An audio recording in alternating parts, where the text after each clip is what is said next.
और 1 kilometre equal to आप जानते हैं 1000 मीटर। कुछ और बातें भी जान लीजिए, कभी 100 सेंटीमीटर दिया जाए तो 1 मीटर लिख दें, 50 सेंटीमीटर दिया जाए तो आधा मीटर लिखा करें, और 25 सेंटीमीटर दिया जाए तो डायरेक्ट 1/4 मीटर लिखेंगे। तो फोर्स का फॉर्मूला लगाइए, के नहीं दिया जाए तो उसकी जगह 1 लिखेंगे, के नहीं दिया जाए तो 1 लिखेंगे।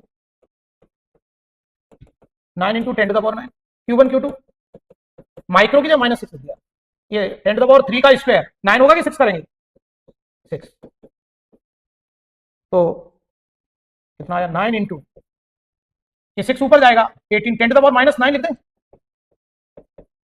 तो ये -6 ऊपर जाएगा तो ये -18 हो जाएगा, और 9 में से 18 जाएगा तो -9।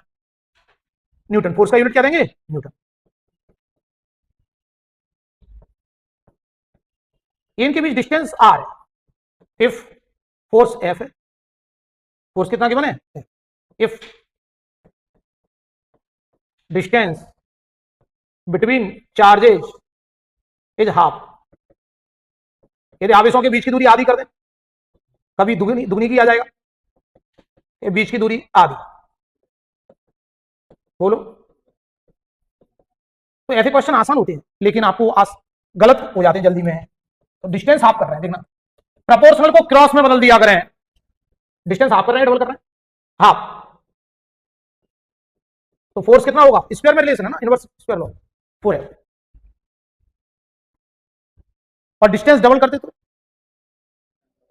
यहां r की जगह 2 लिख देते तो F/4 हो जाता। अगर डिस्टेंस डबल करते तो F/4।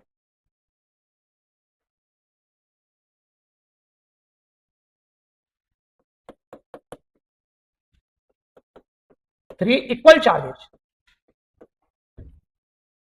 are placed at 3 corners of square.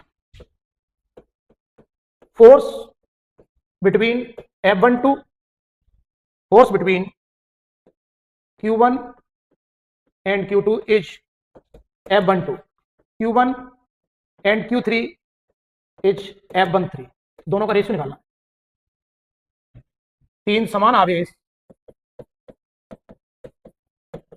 वर्ग के 3 कोनों पर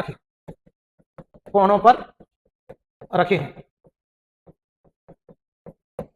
Q1 Q2 के बीच बल, Q1 Q3 के बीच बल, इसका नाम दिया F12, इसका नाम दिया F13, और इसका रेशियो